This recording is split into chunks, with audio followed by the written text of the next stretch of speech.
Well, we have a second. Councilman Benham, do we have any objections? If not, so ordered. And the reason why, we need to know exactly what they're doing before we can just send it over there. The amount of money is not the problem, but I think someone needs to come over and explain to us exactly what they're doing. Item number 20, authorize the Mayor President to execute and file an application for a grant with the Louisiana Commission on Law Enforcement and Criminal Justice Administration in the amount of $1,130 for the purchase of equipment, portable radios to enhance the Criminal Investigation Bureau by the Chief of Police. Mr. Walker, would you please come up? This is a public hearing. If anyone wants to speak.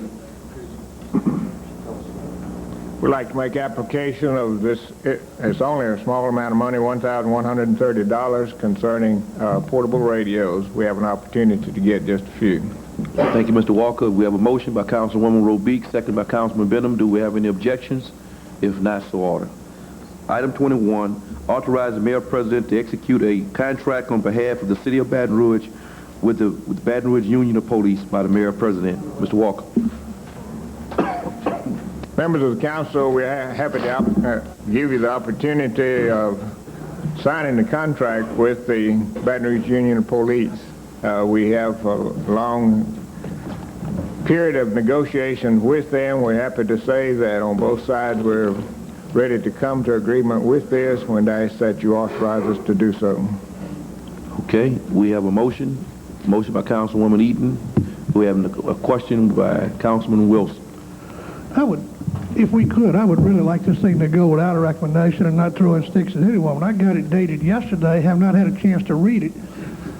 Either way, and I would like this to go without a recommendation, and still don't know if I can vote for it next week either way until I get a chance to read it and satisfy some things in my own mind. And I would ask that it go without a recommendation. All right, no problem with that. As you do that, we'd ask you to do one other thing too, that you would amend a pay plan to go with the contract itself, which we would submit to you for that.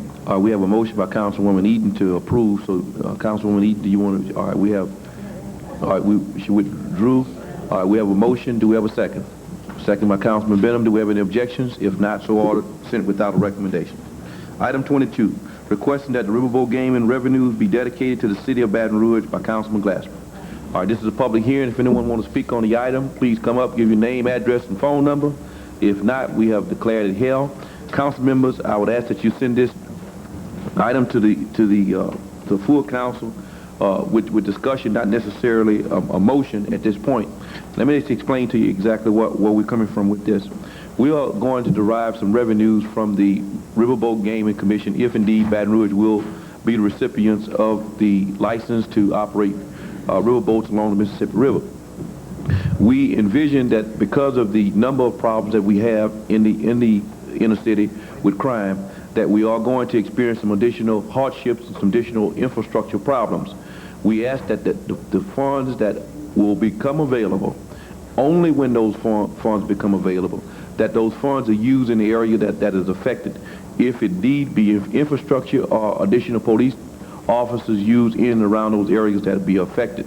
And I will have a breakdown. I think we worked on a scenario of approximately $4 million. I think it's inaccurate.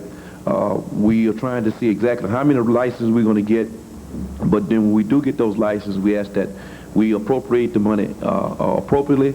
We have in our minds come up with a group of individuals to give the City of Baton Rouge or the Parish of Baton Rouge both 1.2 million, I think 800,000 to the Downtown Development District for some things in and around that area, and I think 1.2 with District 10, and I think $1 million for the City of Baton Rouge for the infrastructure problem becoming to and from those various sites. We are waiting tomorrow to see if, not tomorrow, but Friday, if indeed where we are on the licensing process. So we ask that you send this without a recommendation, just a discussion to the full council. So I wanted to bring you up to date, and I think this is inappropriate to make any type of decision on today other than discussion, but I want to let you know where we're headed and what direction, what we're asking the council to consider. Any questions by any council members? Thank you. Councilman Wilson.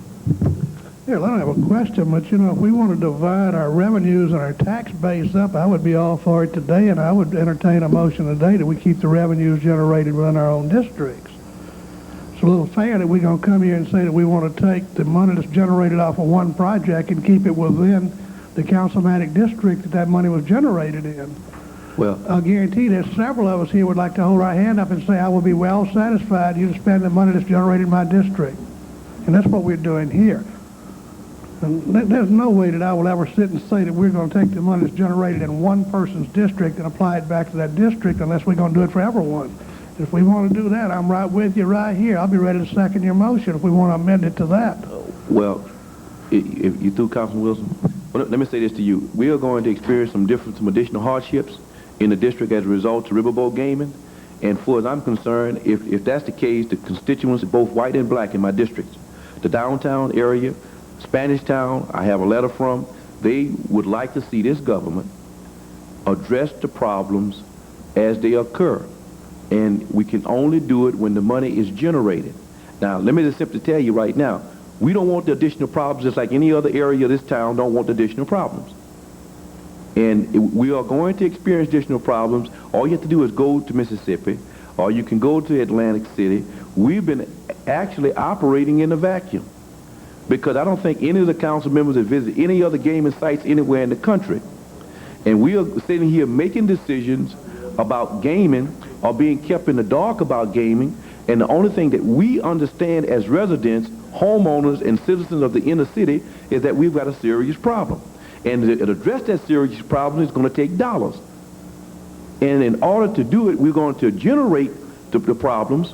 And so we're asking you to be sensitive enough to take in consideration that we must address those serious problems as they occur. Now, River Bend residents, I have nothing against River Bend, and I'll use it for a measuring stick. River Bend told the Gaming Commission that these problems was going to occur, and that they did not want it in the area.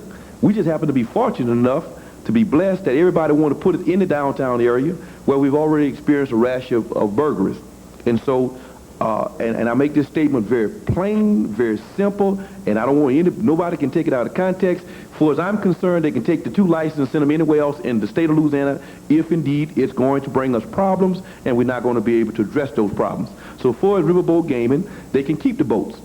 We do not want the problems. We will not tolerate additional crime, additional congestion, additional traffic without addressing those problems. Not as long as I'm city councilman in District 10, okay? And so what I ask you to do is to think about it between now and the time you come back to the next council meeting and see if indeed you would treat us as you would treat any other civic association or any other area of this city. All right, any other questions from any council members? And we need to go back to item number 14. That's all I have to say. Well, you know, sitting without a recommendation, or just it was up for discussion. We don't need to take any action at all. Am I correct, though? It's really up to the committee, whatever you do.